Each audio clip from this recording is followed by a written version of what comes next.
Injury update, nothing really changed since yesterday. So Taryn and Smoot will not practice. Javon Solomon, Ty Johnson both limited, and the rest will be full. So with that, I'll take your questions. How did Josh get through taking any snaps yesterday, just given that there are questions about that hand? Yeah, he did well. And we move forward to today, and we'll see how today goes. Is there an IR possibility for Taryn? Do you guys know? We're kind of seeing what the options are at this point and just trying to make the right decision here. John, this first time you're going to see Waddle and Tyreek without your two longtime safeties. Obviously, we've talked a lot about the safety position. What's your viewpoint going into it against those two guys with this group of safeties? Well, I'm confident. Those guys are great players. Those two receivers. I mean, they're unique in their skill set. Extremely fast, great receivers. Future Hall of Famers. I mean, they're tough to go against. And I know we'll face Jordan down there, and excited for that. I know he's excited, I'm sure, about that, knowing him. And what a job he did for us, both on the field, off the field, with his play, with his leadership. And I mean, I can remember him I'll never forget him driving to Kansas City when he had the punctured lung. And I mean, it's just a sign of who he is and the type of competitor he is. And so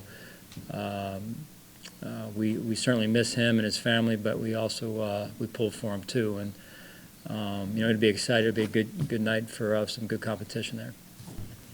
With Austin, go ahead, Sam. Sean, with the extension with Spencer Brown, could you just talk a little bit about his growth and what you've seen from Spencer since he came in? Yeah, happy for Spence. He's worked hard. He's a guy that has really grown through his years here, and you watch his play and the way it's developed over the years. And that position is hard to find, right? Good tackles, and so I'm happy for him and looking forward to him continue to grow as he moves forward here. I know it's just one game with Spencer, but you had the whole summer to kind of evaluate him. What have you liked the most, and where have you seen him grow the most into year 4 here? Spencer? Yeah. Yeah, I mean, I think, it's really the natural growth cycle development of a player that really becomes committed to his craft. And sometimes, it just takes some time, and not with Spencer, but with all players, right? Where you come in, and NFL is different, and you're competing at the highest level in the world, and so you grow through that early on, and you grow through an understanding of what I need the habits I need to develop into the player that I want to become, and if I want to stay in the league, number one, and then to do what Spencer has now accomplished. So it's a great thing for him. It should be a good thing for our team as well, and he's earned it. Sean, I know nothing's easy on a short week, but how much does facing an opponent divisional you're so familiar with maybe soften the challenges that come?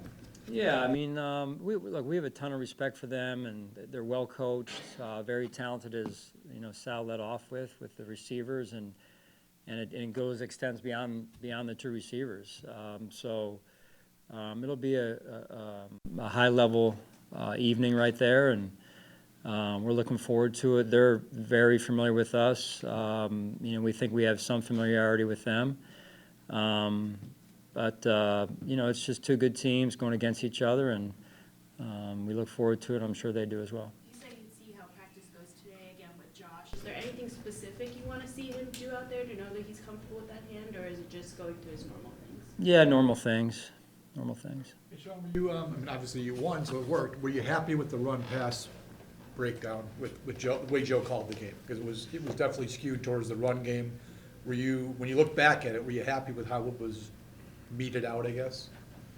Yeah, I mean, we're always trying to tweak things. We look at things. I'm sure those guys get tired of me following up after games and things like that. You're always looking for for areas where we can move forward and grow. And I thought Joe did a real nice job. And you look for the result. That's the important thing. But you're also looking for things we can do better. And starting with myself and Joe's, I know, wired the same way. It might be similar to Spencer Brown, as you discussed him, but Bless you. with Greg Rousseau and his development, what gives you the confidence that he's going to be able to, I mean, he's not going to get 3 sacks every game, although probably not, but just to sustain his competitiveness and what he showed Sunday?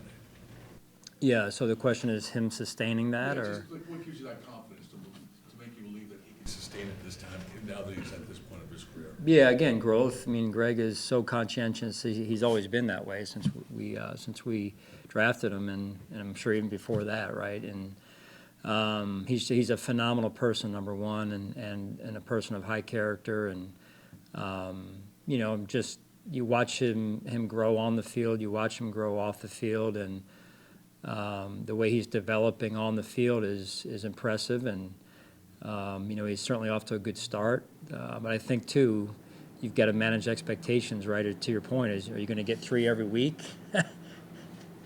I'm not a math major, but I think 17 times 3 would be like a record maybe, right? So, but, look, the game's going to come to him at times, like it did the other day, and then sometimes, you're going to go up against some really good competition, and they're going to win some. So I think he's mature like that, and he understands that, and he knows he's always trying to grow each and every week and improve. Sean, Bobby talked yesterday about how much pride you as a coaching staff take in having guys like Cam and Jamarcus ready to go, even if they're not getting starter reps. What do you guys do here that's unique that makes you as a coaching staff successful in that way? Well, I think it's really the whole building. I think it's the coaching staff, to your point. I think it's, the way we develop the players, hopefully not just the player but the person, with our development staff, our medical and training staff, our strength and conditioning. I mean, and then you got to have it, the DNA too, for us to develop it too. And so, I mean, something as simple as being coachable is huge. I know it sounds pretty basic and not maybe sexy in this case, but if one isn't coachable and they think they know it all, that's hard to break through. And so sometimes a player starts that way, but we're able to get through to them, and other times, you're just not able to move the needle the way you want to. So guys like Cam love it. The other night we had 2 UB players out there playing for us and playing a lot of reps and making some huge plays for us, and I love that piece also. Having a guy like Joe Andreessen on our team, I love that, right? And that was not handed to Joe. Joe earned that, and so, I mean, it's just really cool, really, how this thing works, right? And it's not just because of one person or one department, but it's all of us working together. Sean, your confidence in Tyler has not wavered, even though maybe for some fans they question, but you've been steadfast in that. How big and important was it for him personally and the team to have the game he did, kicking extra points and field goals Sunday? Yeah, that last kick there was huge. I mean, into the wind, not even really a straight direct wind, but a wind that was going, a little bit to the side. And I think he's really striking the ball well as it relates to field goals and extra points. And so that's big. And now the other added dimension now is this kickoff, right? So we've got to continue to work there, and I'm excited to see how we'll grow through the year with that as well. Sean, what's the challenge in the way Tua operates that offense? Well, I think their whole offense is a challenge, led by him, and I think Mike McDaniel does a phenomenal job. Just as a head coach, but also as an offensive play caller and designer of plays. So, I mean, they got tremendous speed. I mean, it's unlike I've ever seen, and not just this year, but in years past. So, they're tremendously talented and fast. And I mean, you saw the game the other day. I mean, if you don't get near them, they're gone, right? So even when you get near them, they pull away. So, they're really talented. Heavy workflow for Daquan Jones and Ed Oliver in the opener. What do you need to see from Austin Johnson and Dwayne Carter to kind of, let their role grow a little bit? Yeah, and that'll be important for us, Matt, as a team is those two and their growth. I thought they came in and did some good things in their limited time, albeit, but they'll continue to grow. I'm confident in that. And you got Austin, who's a vet, and you've got DC, who's a younger player, and but they're both kind of playing in those primary backup roles, right? So their development will be huge. Austin learning how, we like our guys to play and getting really comfortable and playing free with that, and then DC really taking his game, like was asked about Greg and Spencer. First year in the NFL there's a lot thrown at you, and if he can just kind of continue to edit and block some of that noise out and just focus on getting better every day, he'll be just fine. Sean, you play former players all the time, but how much more of a competitive issue is it against Jordan, not only because of the number of years he was here, but how central a role he played for your defense? Oh yeah, I mean he knows so much of what we do, right? He knows. I mean he's got the playbook, right? So, I don't know what to tell you. Maybe I should have tried to get that from him before he left here. I don't know, but I think he had 7 years of a head start on me with that, or 8, or I guess it was 7. So. Again, I can't say enough good things about Jordan. I love him. I know we're playing against each other. I'm coaching against him this week, and just want the best for him and his family always. And, Micah, too. Let's not forget Micah and what he did was mentioned earlier. Those guys, when I think of one, I automatically think of the other. So those guys were instrumental in moving this place where it's gotten to over the last 7 years. Sean, with Keon Coleman leading your team in targets and receptions, what allowed you the confidence to use him that much in week number 1?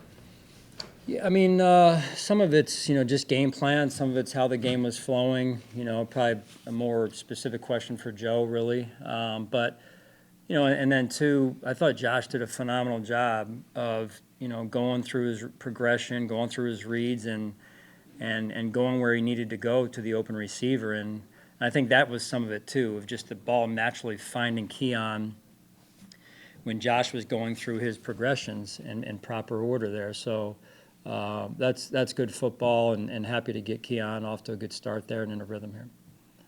Coach, what explanation do you give for having such success against Miami of late? We just try and do our thing. I mean, there's teams we've had success against, there's teams we haven't, and we just try and take them one at a time. And those games won't affect this game at all. So.